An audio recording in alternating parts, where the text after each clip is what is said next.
जय हिंद साथियों, आशा करता हूँ आप सभी लोग अच्छे होंगे, मस्त होंगे और अपनी परीक्षा की तैयारी भी अच्छे से कर रहे होंगे। साथियों, आज हम लोग बच्चों भारतीय इतिहास से रिलेटेड इसमें कुछ प्रश्नों की चर्चा करेंगे, जो साथ ही आपके प्रतियोगी परीक्षा के लिए काफ़ी ज़्यादा इंपॉर्टेंट होगा। बिना समय को व्यर्थ करते हुए डायरेक्टली बच्चों अपने प्रश्नों को देखते हैं। सबसे पहला प्रश्न इसमें आपसे क्या पूछा है।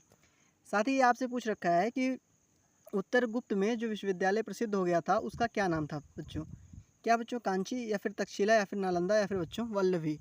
तो आप सभी जो भी इसका आंसर जानते होंगे साथ ही वो कमेंट बॉक्स में हमसे पहले बताने की कोशिश करिएगा।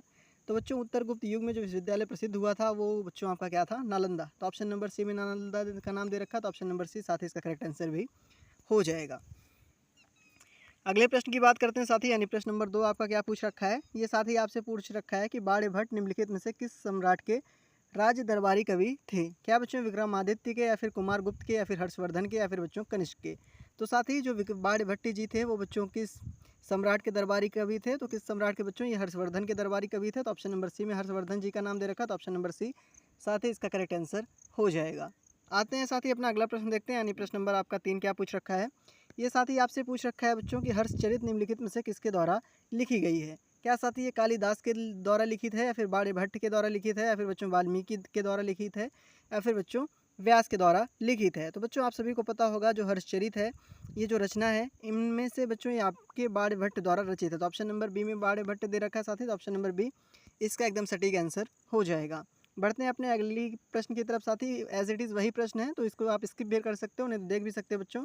हर्षचरित के लेखक कौन है, बाणभट्ट है, तो ऑप्शन नंबर ए इसका करेक्ट आंसर हो जाएगा। बच्चों प्रश्नों का तरीका पूछने का अलग अलग होता है, इसलिए दोनों मतलब उसी से रिलेटेड दोनों प्रश्न रख दिए थे।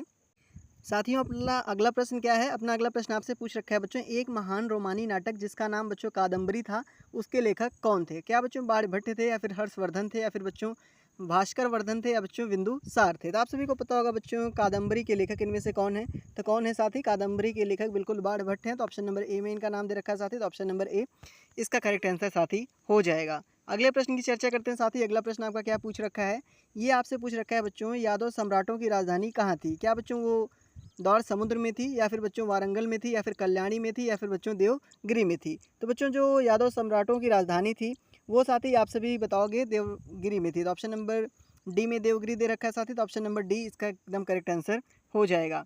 अगला प्रश्न आपसे साथी क्या पूछ रखा है, आपसे पूछा है बच्चों पृथ्वीराज रासो निम्नलिखित में से किसके लेखक थे। सॉरी बच्चों ये खुद रचना है। क्या कह रखा है, पृथ्वीराज रासो निम्नलिखित में से किसने लिखा था इसको।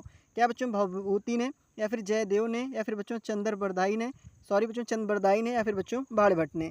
तो बच्चों जो पृथ्वीराज रासो रचना है इसको निम्नलिखित में से आपके बच्चों चंद बरदाई ने लिखा था। तो ऑप्शन नंबर बी में इसका नाम दे रखा साथी, तो ऑप्शन नंबर बी इसका करेक्ट आंसर हो जाएगा। अगला प्रश्न देखते हैं साथी, आपसे अगला क्या प्रश्न पूछ रखा है। ये साथी आपसे पूछ रखा है निम्नलिखित में से वह धर्म कौन सा है जिसका विकास बच्चों प्राचीन काल में नहीं हुआ था। साथ ही इसमें से ऐसा कौन सा धर्म है जिसका विकास जो है प्राचीन काल में नहीं। क्या वो बच्चों सिंतो धर्म है या फिर पारसी धर्म है या फिर बच्चों इस्लाम है या फिर बच्चों ताओवाद है। तो आप सभी बच्चों दिए गए ऑप्शंस में से आपको बताना है जिसका विकास प्राचीन काल में ना हुआ हो, साथ ही वो इसका करेक्ट आंसर होगा। तो इसका करेक्ट आंसर साथी क्या हो जाएगा आपका, इसका करेक्ट आंसर साथी आपका इस्लाम होगा। तो ऑप्शन नंबर सी में इस्लाम दे रखा है, तो ऑप्शन नंबर सी इसका करेक्ट आंसर होगा। बाकी शेष विकल्प बच्चों इनका विकास आपका प्राचीन काल में हुआ था, तो शेष विकल्प इसका आंसर नहीं हो सकता है। अगले प्रश्न की बात करते हैं साथ ही आपसे पूछ रखा है निम्नलिखित में से किस शासक ने बौद्धों के लिए विख्यात विक्रमशिला विश्वविद्यालय की स्थापना किया था। तो बच्चों विक्रमशिला विश्वविद्यालय की स्थापना किस शासक ने कराई थी। क्या बच्चों महिपाल ने कराई थी या फिर बच्चों देवपाल ने कराई थी या फिर बच्चों गोपाल ने या फिर बच्चों धर्मपाल ने।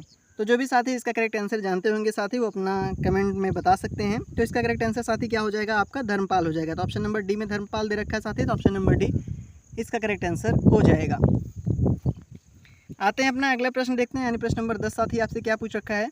ये आपसे पूछ रखा है 13वीं शताब्दी में राजस्थान के बच्चों माउंट आबू के प्रसिद्ध दिलवाड़ा मंदिर किसने बनवाया था। बच्चों जो 13वीं सदी में राजस्थान में माउंट आबू का मंदिर का निर्माण हुआ था जिसका नाम दिलवाड़ा मंदिर है, वो बच्चों किसने बनाया था। क्या महेंद्र पाल ने बनाया था या फिर महिपाल ने बनाया था या फिर बच्चों राज्यपाल ने बनाया था या बच्चों तेजपाल ने बनाया था।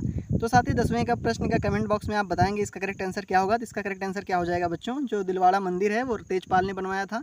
तो इनका नाम ऑप्शन नंबर डी में साथी दिया है, तो ऑप्शन नंबर डी को आप एकदम करेक्ट बता दोगे। अगला प्रश्न साथी क्या पूछ रखा है, यानी प्रश्न नंबर 11 ये पूछ रखा है बच्चों निम्नलिखित में से वह अंतिम बौद्ध राजा कौन था जो संस्कृत का महान विद्वान और लेखक था। क्या बच्चों कनिष्क था या फिर अशोक था या फिर बच्चों बिंबिसार था या फिर हर्षवर्धन था। तो साथ ही आप सभी को बताना है वो अंतिम बौद्ध राजा कौन है जो संस्कृत का महान विद्वान और लेखक दोनों था। तो कौन था साथी? आपका बच्चों हर्षवर्धन। तो ऑप्शन नंबर डी में हर्षवर्धन का नाम दे रखा है साथी, तो ऑप्शन नंबर डी एकदम इसका करेक्ट आंसर भी हो जाएगा। अगले प्रश्न की ओर बढ़ते हैं, यानी प्रश्न नंबर 12 साथी क्या पूछा है, ये आपसे पूछ रखा है निम्नलिखित में से कौन सा सुमेलित नहीं है। दैट मीन बच्चों कौन सा सुमेलित है, अगर नहीं पूछा है साथी इसमें कौन सा सुमेलित, दैट मीन मिलान जिसका सही वही बताना है। क्या बच्चों एलोरा का संबंध शक से है या फिर बच्चों महाबलीपुरम का राष्ट्रकूट से है या फिर बच्चों मीनाक्षी मंदिर का पल्लव से या फिर बच्चों खजुराहो का चंदेल से। तो बच्चों इसमें सही सुमेलन किसका दे रखा है यही आपको बताना है साथी। तो किसका दे रखा है बच्चों? खजुराहो का चंदेल से। तो ऑप्शन नंबर ऐसा डी में दे रखा है साथी, तो ऑप्शन नंबर डी इसका करेक्ट आंसर हो जाएगा। बाकी शेष विकल्प बच्चों आपके असंगत हैं। अगले प्रश्न की चर्चा करते हैं साथी, ये क्या पूछ रखा है, ये कह रखा है बच्चों खजुराहो मंदिर का निर्माण किसने कराया था। क्या होलकर ने या फिर सिंधिया ने या फिर बच्चों बुंदेला राजपूत ने या फिर चंदेल राजपूत ने। तो किसने कराया था साथी, इसका भी आप करेक्ट आंसर बताने की कोशिश करिएगा बच्चों। चंदेल राजपूत ने कराया था, जो कि आपका ऑप्शन नंबर बच्चों डी में ही दे रखा है, तो ऑप्शन नंबर डी भी इसका करेक्ट आंसर हो जाएगा साथी। अगला प्रश्न देखते हैं, ये पूछ रखा है आपसे बच्चों निम्नोक्त में से कौन विश्व विरासत सूची में शामिल नहीं है। निम्नलिखित में से आपको बताना है साथी जो विश्व विरासत सूची में शामिल ना हो। क्या बच्चों खजुराहो नहीं है या फिर नालंदा के जो बच्चों ध्वंस अवशेष पाए गए वो नहीं है या फिर बच्चों हम्पी के ध्वंस अवशेष नहीं है या बच्चों ताजमहल के। तो निम्नलिखित में से बच्चों वो जो विश्व विरासत सूची में शामिल नहीं वो क्या है, इसका करेक्ट आंसर साथी क्या होगा आपका, इसका करेक्ट आंसर बच्चों आपका नालंदा का ध्वंस अवशेष हो जाएगा। तो ऑप्शन नंबर बी में ऐसा दे रखा है साथी, तो ऑप्शन नंबर बी इसका करेक्ट आंसर होगा। ठीक साथी, तो ऑप्शन नंबर बी को आप करेक्ट बता देंगे। अगले प्रश्न की ओर बढ़ते हैं, यानी प्रश्न नंबर आपका साथी 15 क्या पूछ रखा है, ये आपसे पूछ रखा है साथी निम्नलिखित में से किस राजपूत शासक ने भोपाल शहर की स्थापना की थी। ऐसा कौन सा बच्चों इसमें राजपूत शासक है जिसने भोपाल शहर की स्थापना की। क्या बच्चों पृथ्वीराज चौहान ने या फिर साथी धर्मपाल ने या फिर बच्चों राजा भोज ने या फिर बच्चों जयचंद्र ने। तो साथी इसका जो करेक्ट आंसर होगा वो आप कमेंट बॉक्स में बताएंगे। ठीक साथी, इसका जो करेक्ट आंसर होगा वो बच्चों राजा भोज होगा, तो ऑप्शन नंबर सी में राजा भोज दे रखा है साथी, तो ऑप्शन नंबर इसका एकदम correct answer option number C हो जाएगा। बढ़ते हैं अपने अगले प्रश्न की तरफ, यानी प्रश्न नंबर 16 साथी आपका क्या पूछ रखा है, ये आपका बच्चों पूछ रखा है मिहिर भोज राजपूतों के किस कुल से संबंधित है। दैट मीन बच्चों जो मिहिर भोज है वो राजपूत के किस कुल से संबंधित है, क्या प्रतिहार के या फिर राठौर के या फिर चौहान के या फिर बच्चों परमार के। तो साथ ही किस कुल से संबंधित है आप सभी जानते होंगे बच्चों, ये आपका प्रतिहार कुल से संबंधित है, तो ऑप्शन नंबर ए में प्रतिहार दे रखा है, तो ऑप्शन नंबर ए साथी करेक्ट आंसर हो जाएगा। अगले प्रश्न की चर्चा करते हैं साथी। अगला प्रश्न क्या पूछ रखा है, ये पूछ रखा है बच्चों ह्वेंसोंग किसके शासनकाल में भारत आया था। इसकी चर्चा बच्चों हम लोग कल के भी प्रश्न में भी रखे थे, क्योंकि इससे प्रश्न आपके बहुत से ज़्यादा आते हैं साथी, क्योंकि इससे प्रीवियस ईयर क्वेश्चन में कई पेपरों में बच्चों आपका कई एग्जाम्स में चाहे एसएससी का हो रेलवेज का हो बच्चों इसका जिक्र हो चुका है। ऑप्शंस क्या है, चंद्रगुप्त प्रथम है, चंद्रगुप्त द्वितीय है, हर्षवर्धन है और बच्चों रुद्र दमन है। सॉरी बच्चों रुद्र दामन होना चाहिए, दमन लिखा हुआ है। तो आप इसका करेक्ट आंसर बताएं साथी, इसका करेक्ट आंसर बच्चों आपका हर्षवर्धन हो जाएगा। किस ऑप्शन में दे रखा साथी, तो ऑप्शन नंबर सी में, तो ऑप्शन नंबर सी को आप करेक्ट बता दोगे। अगले प्रश्न की चर्चा करते हैं, यानी प्रश्न नंबर 18 साथी क्या पूछ रखा है, ये आपसे पूछ रखा है हर्षवर्धन के समय कौन सा चीनी यात्री बच्चों तीर्थयात्री भारत आया था। क्या फाइयान आया था या फिर बच्चों इत्सिंग आया था या फिर कनिष्क या बच्चों ह्वेंसोंग। तो इसका आंसर आप सभी जानते होंगे बच्चों, तो ये कौन था बच्चों, ह्वेंसोंग था, ये चीनी यात्री था, तो हर्षवर्धन के समय यही आया था, तो ऑप्शन नंबर डी इसका करेक्ट आंसर साथी हो जाएगा। अगला प्रश्न है बच्चों, कह रखा है आपसे प्रिंस ऑफ फिलीपींस, सॉरी बच्चों फिलीपींस नहीं है पिलग्रिम्स है, के नाम से किसे प्रदान किया गया था। मतलब बच्चों ये नाम प्रिंस ऑफ पिलग्रिम्स जो है ये किसको प्रदान किया गया था। क्या बच्चों फायान को या फिर इट्सिंग को या फिर बच्चों ह्वेंसोंग को या फिर मेगासनीस को। तो बच्चों प्रिंस ऑफ पिलग्रिम्स किसको कहा गया था, तो किसको कहा गया था साथी आपका ये ह्वेंसोंग को। तो ऑप्शन नंबर सी में दे रखा है ह्वेंसोंग, तो ऑप्शन नंबर सी इसका करेक्ट आंसर साथी हो जाएगा। बढ़ते हैं अपने अगले प्रश्न की ओर, यानी प्रश्न नंबर साथी 22 आपका क्या पूछ रखा है, ये पूछ रखा है बच्चों बीतपाल तथा दीमक नामक भारत के दो महानतम कलाकार किस युग से संबंधित थे। बीतपाल बच्चों और दीमन नामक ये दोनों जो कलाकार हैं बच्चों, क्या ये पाल युग से संबंधित है या फिर गुप्त या फिर मौर्य या फिर बच्चों पठान युग से इनका संबंध देखने को मिलता है। तो किस युग से साथी, बिल्कुल पाल युग से, क्योंकि बच्चों इनमें जो पाल वंश हुआ था उन्हीं से ये दोनों लोग आए थे, तो ऑप्शन नंबर सी में दे रखा है पाल युग, तो ऑप्शन नंबर सी इसका करेक्ट आंसर साथी हो जाएगा। अगला प्रश्न आपके सामने कह रखा है निम्नलिखित में से बच्चों सबसे प्राचीनतम विश्वविद्यालय कौन सा है। क्या बच्चों गांधार है या फिर कन्नौज का है या फिर नालंदा का है या फिर साथी आपका वैशाली का है। तो जो भी साथी इसका करेक्ट आंसर जानते हो बिल्कुल बताएं कि इनमें से बच्चों सबसे प्राचीनतम विश्वविद्यालय कौन सा है। तो कौन सा है सबसे साथी इसका प्राचीनतम विश्वविद्यालय आपका बच्चों इनमें से आपका बच्चों नालंदा विश्वविद्यालय। तो ऑप्शन नंबर किस में दे रखा है नालंदा, तो ऑप्शन नंबर सी में साथी दे रखा है, तो ऑप्शन नंबर सी इसका एकदम सटीक और करेक्ट आंसर साथी हो जाएगा। अगले प्रश्न की बात करते हैं, यानी प्रश्न नंबर 25 साथी आपका क्या पूछ रखा है। ये आपसे पूछ रखा है बच्चों कि श्रृंगेरी, बद्रीनाथ, द्वारका और बच्चों पुरी, क्या क्या, श्रृंगेरी, बद्रीनाथ, द्वारका और पुरी, ये बच्चों 4 मठ जो हैं वो स्थापित कहाँ, मतलब किसके द्वारा किए गए थे। क्या बच्चों राम अनुज के द्वारा, या फिर अशोक के द्वारा, या फिर आदि शंकराचार्य के द्वारा, या फिर माधव बच्चों विद्यारण्य के द्वारा। तो दिए गए ऑप्शंस में से आप सभी बताओ बच्चों, ये जो चारों मठ हैं ये किसके द्वारा स्थापित किए गए थे। तो किसके द्वारा किए गए थे साथी, ये आदि शंकराचार्य के द्वारा। तो ऑप्शन नंबर डी में इनका नाम दे रखा है साथी, तो ऑप्शन नंबर डी इसका करेक्ट आंसर हो जाएगा। बढ़ते हैं अपने अगले प्रश्न की ओर, यानी प्रश्न नंबर 26 साथी आपका क्या पूछ रखा है। ये आपसे पूछा है अद्वैत दर्शन के मुख्य प्रतिपादक कौन थे। बच्चों अद्वैत जो दर्शन था इसका मुख्य जो प्रतिपादक था ये कौन था। क्या साथी आपका माधवाचार्य थे, या फिर शंकराचार्य थे, या फिर बच्चों रामकृष्ण परमहंस थे, या फिर बच्चों रामानुजाचार्य थे।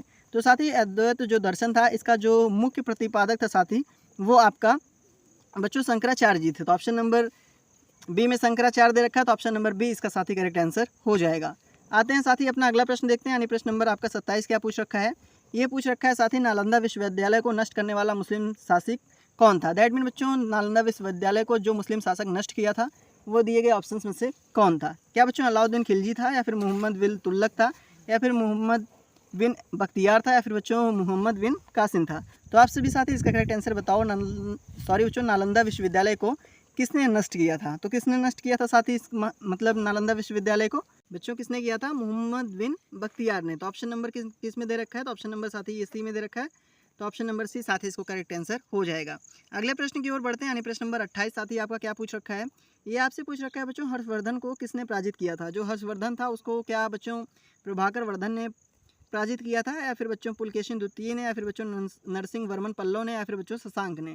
तो साथ ही हर्षवर्धन को आप सभी जानते होंगे बच्चों पुलकेशिन द्वितीय ने पराजित किया था, जिसका नाम आपका ऑप्शन नंबर बी में दे रखा है साथी, तो ऑप्शन नंबर बी इसका करेक्ट आंसर हो जाएगा।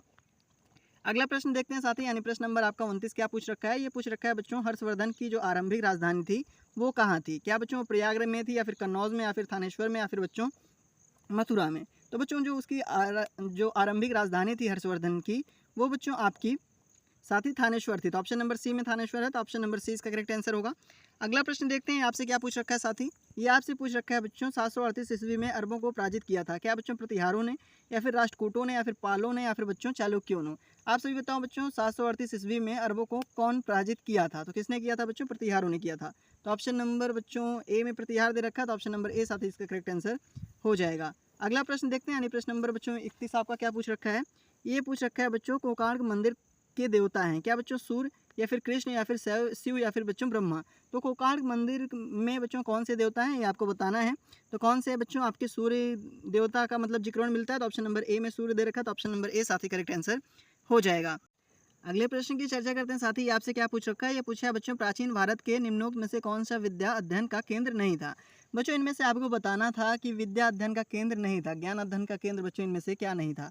क्या तक्षशिला बच्चों, या फिर विक्रमशिला, या फिर नालंदा, या फिर बच्चों कौशाम्बी। तो आप सभी को पता होगा बच्चों जो इनमें से तक्षशिला है, विक्रमशिला है और नालंदा, ये तीनों बच्चों एक प्रकार के आपके विद्या के अध्ययन के से मतलब केंद्र थे। तो option number A B C हो नहीं सकता। ऑप्शन नंबर जो डी है बच्चों कौशाम्बी ये बिल्कुल सही है, क्योंकि बच्चों ये किसी प्रकार का विद्या का अध्ययन का केंद्र नहीं था। तो ऑप्शन नंबर डी साथ ही इसका करेक्ट आंसर हो जाएगा। मिलते हैं साथ ही अपने अगले वीडियो में, तब तक के लिए धन्यवाद।